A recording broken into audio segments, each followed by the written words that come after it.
Second equation of motion में जो है वो हमारे पास स्टेटमेंट है total distance travelled is equal to area under the graph. ये जो ग्राफ है हमारे पास, इसके अंडर जितना एरिया है ये वाला और ये वाला, ये टोटल डिस्टेंस के इक्वल है। Total distance travel is equal to area under the graph. तो हम क्या करेंगे, ये रेक्टेंगुलर का एरिया जो है वो अलग फाइंड कर लेंगे और ये ट्रायंगल का एरिया जो है ये अलग फाइंड कर लेंगे।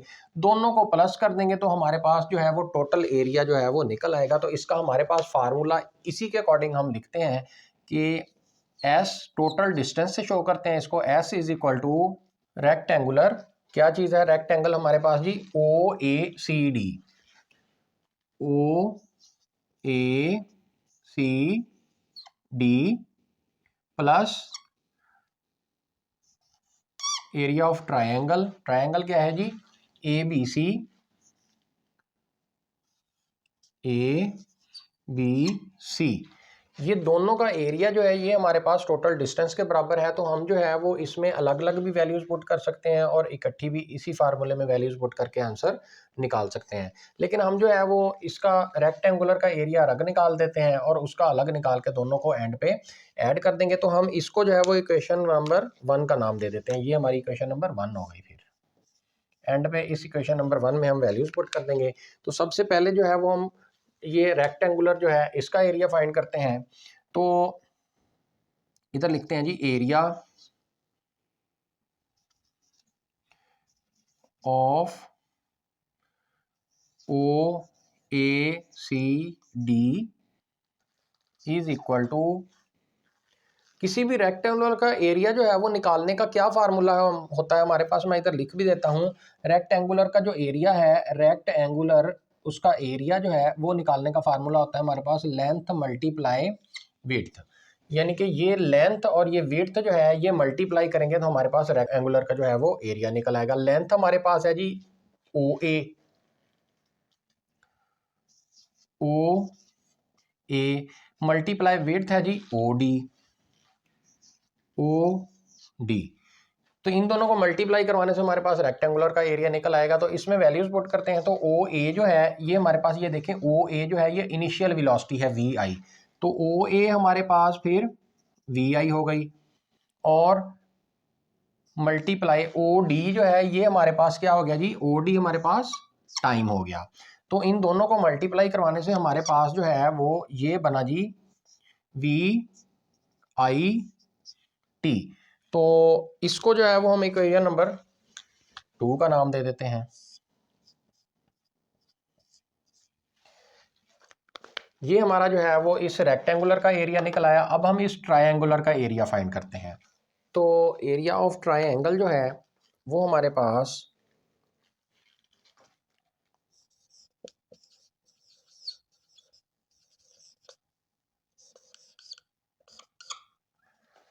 एरिया ऑफ ट्रायंगल जो है वो ए बी सी है। A B C is equal to, triangle का एरिया फाइंड करने का हमारे पास फार्मूला होता है जी 1/2 लेंथ मल्टीप्लाई बाय विड्थ। अब ये 1/2 लेंथ मल्टीप्लाई बाय विड्थ कहाँ से आया, ये मैं आपको थोड़ा सा समझा देता हूँ। कि ये देखें हमारे पास जो है एक रेक्टेंगुलर शेप थी, रेक्टेंगुलर शेप थी। तो इसका जो एरिया फाइंड करने का फार्मूला होता है वो होता है जी ये लेंथ मल्टीप्लाई विड्थ। तो अगर ये इसको यहाँ से ऐसे हाफ कर दें हम ऐसे, तो ये जो शेडेड एरिया है ये वाला, ये अब फिर क्या बन गया, तो ये एक ट्रायंगल बन गई। तो ये ट्रायंगल जो है पहले हम रेक्टेंगुलर का पूरे का एरिया फाइंड कर लेंगे। तो वो होता है जी हमारे पास लेंथ मल्टीप्लाई विड्थ के बराबर। तो अगर उसको हम हाफ कर देंगे 1/2 साथ मल्टीप्लाई करवाएंगे तो ये हाफ हो जाएगा। तो फिर वो ट्रायंगल का एरिया निकल आएगा। यानी कि पूरे रेक्टेंगल का एरिया जो है वो निकालने के बाद डिवाइड बाय 2 करेंगे तो वो जाहिर है आधी रेक्टेंगल का एरिया निकल आएगा। तो वो आधी रेक्टेंगल जो है वो होती ट्रायंगल के बराबर है। तो ट्रायंगल का एरिया फिर कैसे निकलेगा, वो ऐसे half of length multiply by width. तो ये इस तरह से जो है वो ये हमारा ये फार्मूला बना। इसमें वैल्यूज पुट कर देते हैं। तो ये 1/2, अब लेंथ जो है, तो लेंथ हमारे पास ये वाली है ए सी। तो इसकी जगह पर लेंथ की जगह पर हम लिख देते हैं जी ए सी मल्टीप्लाई विड्थ जो है वो हमारे पास है जी BC, तो इसकी जगह पर हम लिख देते हैं BC, तो इज इक्वल टू 1/2 AC जो है वो हमारे पास किसके बराबर है, ये देखें AC जो है वो हमारे पास टाइम के बराबर है, OD हमारे पास जो है वो टाइम के बराबर था, तो फिर ये AC जो है ये भी हमारे पास टाइम के इक्वल है, तो AC की जगह पर जो है वो टाइम T लिख देते हैं मल्टीप्लाई। अब BC जो है वो हमारे पास किसके बराबर है, ये बात मैंने आपको पहले भी समझाई थी। ये देखें BC जो है वो तो हमारे पास गिवन ही नहीं है, लेकिन BC हमारा जो है वो, जैसे अगर हमारे पास ये BD मौजूद है, अगर BD में से ये CD माइनस कर दें, ये वाला, ये हमारे पास इनिशियल वेलोसिटी है CD, अगर BD पूरे में से हम ये CD माइनस कर दें तो बाकी ये हमारे पास BC बच जाएगा। जिसकी मिसाल मैं ऐसे देता हूं कि अगर ये BD जो है ये वाला BD अगर हमारे पास 10 सेंटीमीटर है और उसमें से मैं कहता हूं कि ये CD जो है ये 7 सेंटीमीटर है, तो फिर ये BC कितना हुआ, तो आप फौरन बोलेंगे जी वो 3 सेंटीमीटर होगा। तो ऐसे ही हम जो है ये BC कैलकुलेट कर रहे हैं कि BD जो है वो हमारे पास मौजूद है, उसमें से ये CD भी हमारे पास मौजूद है, ये अगर हम निकाल देंगे तो बाकी ये वाला बच जाएगा। तो फिर BC हमारा जो है ये देखें, हमने एक फर्स्ट इक्वेशन ऑफ मोशन में भी हमने BC निकाला था, तो BC हमारा बराबर आया था जी VF माइनस VI के, BC is equal to VF minus VI के, तो VF इसकी जगह पर अब हम जो है ये BC की जगह पर VF माइनस VI पुट कर देते हैं।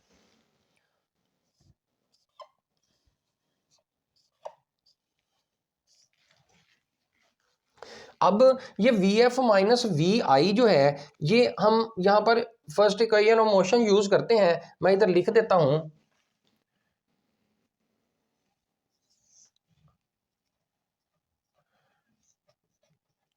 फ्रॉम फर्स्ट इक्वेशन, तो ये हमारे पास फर्स्ट इक्वेशन ऑफ मोशन जो थी वो थी जी हमारे पास VF is equal to VI plus AT।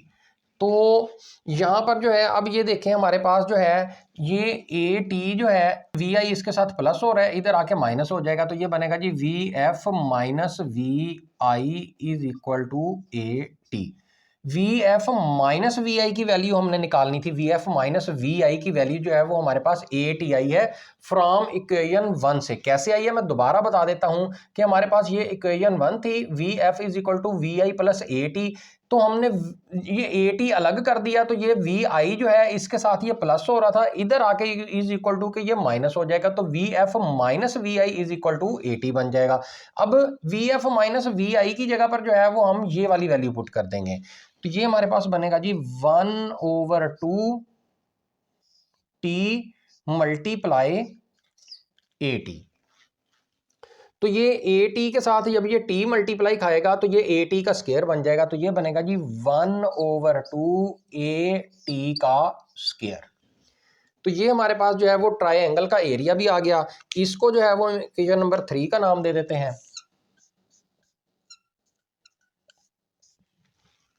अब जो है वो हम दोनों को, ये नंबर 2 को और नंबर 3 को नंबर 1 में पुट कर देते हैं, क्योंकि हमने जहां पर स्टार्ट लिया था वो हमारे पास था जी S is equal to area of triangle plus area of rectangle. तो हमने जो है वो अलग अलग निकाला, सबसे पहले एरिया ऑफ जो है वो रेक्टेंगल निकाला, तो वो हमारे पास आया जी VIT, और इसको हमने इक्वेशन 2 का नाम दिया था। इसी तरह ट्रायंगल का एरिया निकाला तो वो हमारे पास आया जी 1/2 AT का स्क्वायर।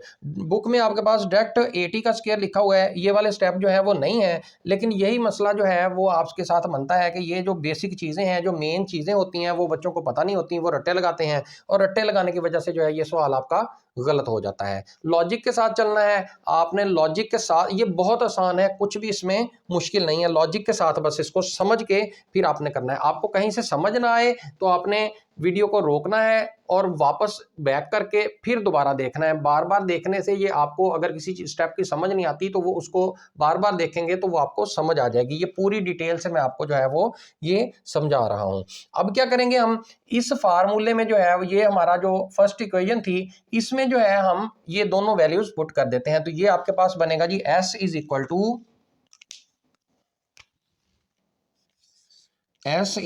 टू VIT प्लस ये सेकंड की वैल्यू हमने पुट कर ली। अब थर्ड की करते हैं। ये देखें यहाँ पर सेकंड की वैल्यू पुट होनी थी तो वो हमने कर दी है, प्लस ये प्लस वाला प्लस। अब थर्ड की वैल्यू जो है इसकी ट्रायंगल की हमने पुट करनी है। थर्ड इक्वेशन ऑफ मोशन जिसको नाम दिया, थर्ड इक्वेशन जिसको नाम दिया है, तो ये वाली पुट कर देते हैं। तो ये आएगी जी 1/2 AT का स्क्वायर। तो ये आपके पास जो है ये आपकी सेकंड इक्वेशन ऑफ मोशन ये आपके पास निकल आई है। इस सेकंड इक्वेशन ऑफ मोशन में जो है वो हमने कोई मुश्किल काम नहीं किया। इसमें सिर्फ हमने जो है ये आपने याद रखना है, total distance travelled is equal to area under the graph, कि टोटल डिस्टेंस जो है वो अंडर द ग्राफ जो एरिया बनता है उसके बराबर है। तो इसमें हमने क्या चीज़ें, हमारे पास दो चीज़ें हैं, एक ये रेक्टेंगल का एरिया है और दूसरा ये ट्रायंगल का एरिया है। रेक्टेंगल का एरिया जो है वो यहाँ पर हमने लिख लिया है, प्लस ट्रायंगल का एरिया जो है वो हमने यहाँ पर लिख लिया है। Total distance is equal to rectangle का एरिया प्लस ट्रायंगल का एरिया। रेक्टेंगल का एरिया हमने अलग से निकाल लिया और ट्रायंगल का एरिया जो है वो हमने अलग से निकाल लिया। कंफ्यूजन जो होती है जहां पर बच्चे सवाल गलत करते हैं वो ये जगह है। ये इसमें कोई ऐसी मुश्किल बात नहीं है। टोटल जो है इसका आपका ट्रायंगल का एरिया है उसका formula half of length multiply by width है। तो लेंथ जो है यहाँ पर हमारे पास ये देखें, AC आपके पास लेंथ है और BC आपके पास विड्थ है। AC की वैल्यू तो आपके पास मौजूद थी लेंथ की, वो थी T, वो हमने पुट कर दी। BC की वैल्यू नहीं थी, वो हमने फर्स्ट इक्वेशन ऑफ मोशन में जो है वो यहाँ पर समझी थी। तो BC हमारा जो है वो VF माइनस VI के इक्वल आया था, तो इसलिए हमने जो है वो उसकी जगह पर BC की जगह पर VF माइनस VI पुट कर दिया। तो VF माइनस VI जो है ये अगेन हमने जो है वो फर्स्ट इक्वेशन ऑफ मोशन का यहाँ पर यूज किया। तो ये हमारे पास फर्स्ट इक्वेशन ऑफ मोशन जो थी वो थी VF is equal to VI plus AT। हमने क्या किया, VF और VI जो है इसकी वैल्यू हमने VF माइनस VI की निकालनी थी, तो ये AT एक साइड पर कर दिया, VI इधर प्लस हो रहा था इधर लाके माइनस किया, तो VF माइनस VI बराबर आया हमारा AT के। तो इसकी वैल्यू हमने VF माइनस VI की जो है वो AT पुट कर दी, इसकी जगह पर हमने AT लगा दिया। अब ये T और ये T दोनों आपस में मल्टीप्लाई खा रहे हैं तो ये T का स्क्वायर बन गया, A साथ ऐसे ही आ गया, तो ये बना AT का स्क्वायर 1/2 जो है वो ऐसे का ऐसे आ गया। तो इन दोनों को, ये इक्वेशन नंबर 2 को और इक्वेशन नंबर 3 को, इसको हम इस फार्मूले में एंड पे पुट करेंगे। ट्रायंगल का जो एरिया है इस जगह पर हम जो है वो नंबर 2 की वैल्यू पुट करेंगे इसमें, और यहाँ पर जो है वो हम नंबर 3 की वैल्यू पुट करेंगे। तो यहाँ पर जो है इस फार्मूले में जब हमने इसमें वैल्यू पुट की तो S इज इक्वल टू ऐसे ही आ गया।